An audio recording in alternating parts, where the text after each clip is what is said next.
It is now 4 days until the election, and we have officially reached the point where the campaigns both start pounding their chests and saying, we're going to win, we're sure of it. Both sides do this, and I'm not exactly sure why they do this, other than the fact that trash talk is always fun in sports and in politics.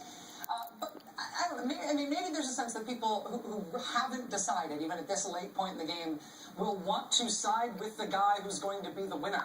Maybe that's it, and so each side tries their hardest to make it seem like they are obviously going to be the winner.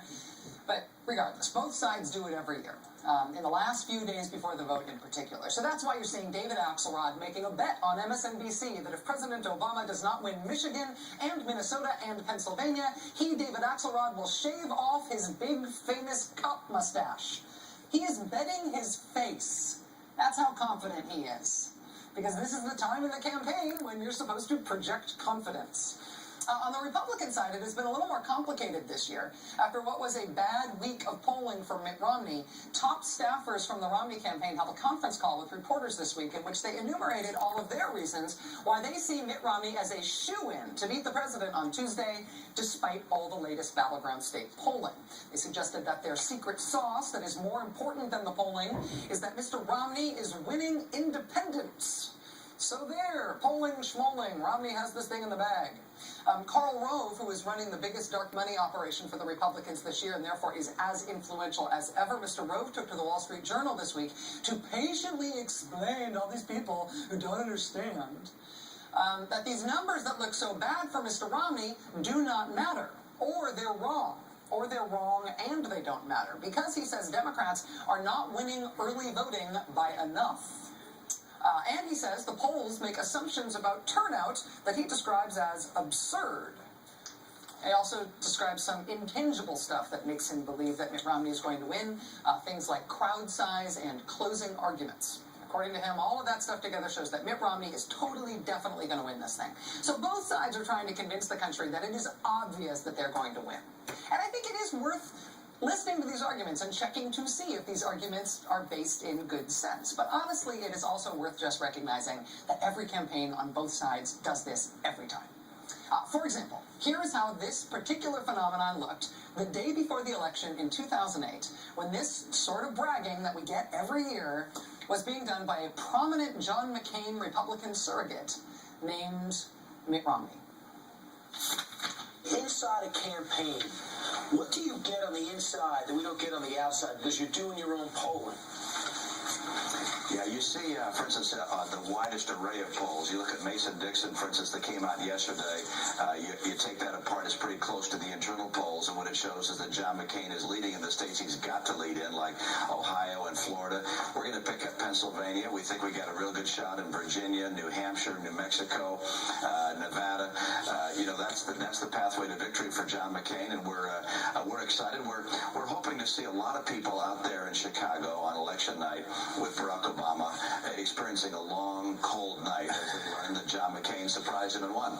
It's nice that he wishes physical discomfort on his political enemies there at the end, just gratuitously throwing that in even though he wasn't asked. But notice what exactly he was so confidently predicting there. The day before the election in 2008, that was Mitt Romney, day before the election. And again, these were his predictions for states that John McCain was definitely going to win. John McCain is leading in the states he's got to lead in, like Ohio and Florida. We're going to pick up Pennsylvania. We think we got a real good shot in Virginia, New Hampshire, New Mexico, Nevada. That's the pathway to victory for John McCain. See how all those states were blue? Mr. Romney's confident predictions that John McCain was going to win Ohio, Florida, Pennsylvania, Virginia, New Hampshire, New Mexico, and Nevada in 2008 were wrong in every single instance. They lost every single one of those states, even though he seemed quite confident they were going to win all of those states the day before the election. And he didn't say that he just felt like they were going to win all those states. He said they had the polling data that showed they were going to win in all those states, and they did not win in any of those states. So this is just part of the way the game is played, right? It's just bluffing. And that is important context for understanding what's going on in these last 4 days of the campaign. There are patterns to how presidential elections end.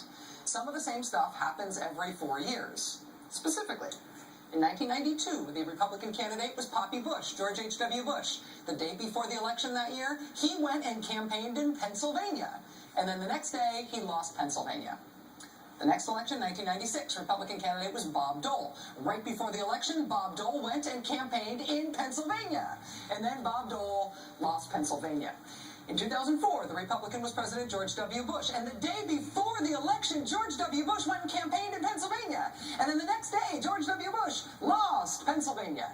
Last time around as well, on the Sunday before the election, there's Republican John McCain campaigning in Pennsylvania. And then John McCain loses Pennsylvania. Right before the election, you can set your watch by it. The Republican presidential contender will go and campaign in Pennsylvania. And every year, the media responds by saying, wow, the Republicans going to Pennsylvania. Maybe the Republicans are going to win Pennsylvania this year. Does this mean the Republicans are planning on winning Pennsylvania this year? And the Republicans say, yes, we're going there because we're going to win Pennsylvania. And then they lose Pennsylvania every year. The reason they do this every year is because they want to be seen as super confident. They want to be seen as so confident they are expanding the map. They want to create the impression that not only are they going to win, they're going to win big, so they don't even need to go to any of these so-called battleground states anymore. They've locked all of those up. They've already got the meat and potatoes. They're going for gravy. They're going to start going to exotic states that nobody thinks they're going to win because they're going to win those states too. It's going to be a landslide. It's trash talk, right? You can understand why they are doing this. But there's no reason to pretend that it is unprecedented, and there's no reason just to write down their spin about what they're doing instead of checking the facts about whether what their argument actually makes sense. Checking the facts is very easy to do. Look at the polling in Pennsylvania.